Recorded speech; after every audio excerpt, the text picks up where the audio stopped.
Welcome back everybody, thank you for watching another video. So in the last video that I posted, I talked about my first trip back to the dentist in almost a year and a half because of COVID and how it led me to buy a water flosser. Now if you don't have one of those, you need to get one. It's really going to help you maintain your gums, especially when you get older. If you haven't seen that video, I'll just leave a link for it right up here.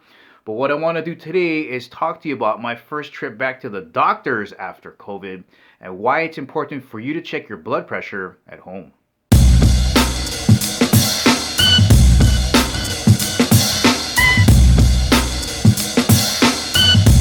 And as always guys, if at the ending of the video you want to check out either of these at-home blood pressure machines, make sure you check out the links in the description below.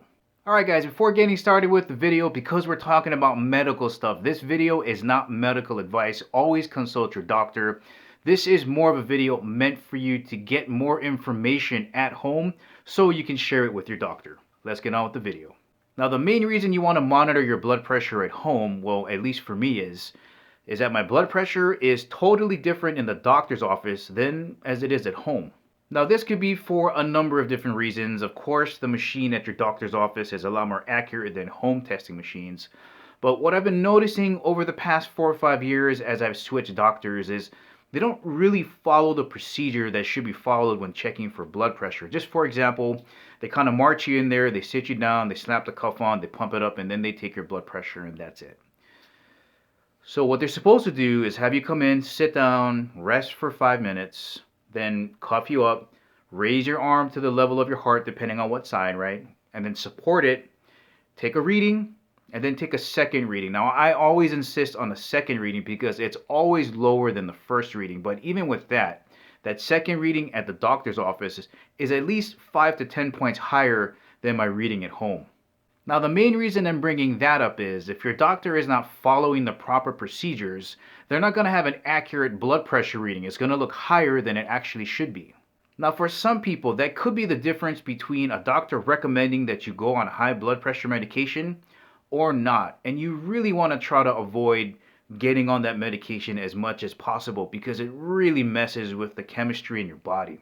Now you should always listen to your doctor's recommendation and you should take their recommendations seriously. However, the more information that you can give them, the more accurate recommendations they can make for you.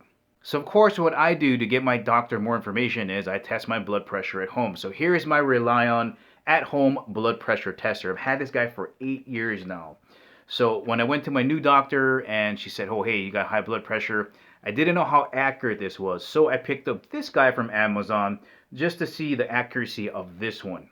So both of these pretty much read the same. I logged every time I checked my blood pressure 3 times a week, 2 times a day, 2 or 3 readings each time.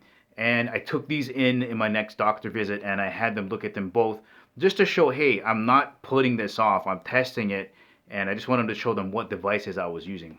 And of course, the great benefit to taking your at-home testers to the doctor's office is you can compare both. And there was about a 10-point difference between both, the at-home one being lower. But even if you added 10 points onto the at-home results, it was nowhere near needing to be on high blood pressure medication. So that really helped out my doctor. You know, and that's the greatest thing about going to the doctors is that you have an appointment with a trained professional and they're locked in a room with you. It's not charged hourly. They're there. They can't run away from you. Ask as many questions as you want. Write them down before you go. Make sure you get those answers and share as much information health-wise about yourself as you can record with them so that you have that great relationship and they can help you take better care of yourself. Well, alright guys, those are just some quick reasons why it is critically important why you monitor your blood pressure at home. If you want to check out those at-home blood pressure machines, I'll leave links in the description below. But thank you for watching. I'll catch you in the next video.